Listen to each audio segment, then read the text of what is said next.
በጣም እኮ ናፍቀኝ። አባት በእናትሽ መድኃኒት ስጠኝ፣ ቶሎ በል ፍጠንልኝ።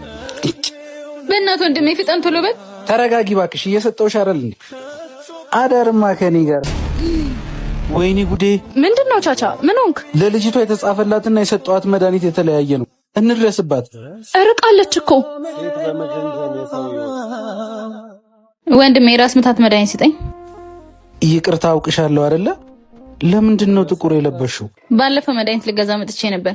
የዛኑ ቀን አባቴ ሞተ። ምን ሞቱ? አይዞ ተረጋጋ። የሞተው ባንተ ምክንያት አይደል። ካንተ መድኃኒቱን ገዝቼ ሲሄድ ነው ሞተ የጠበቀኝ።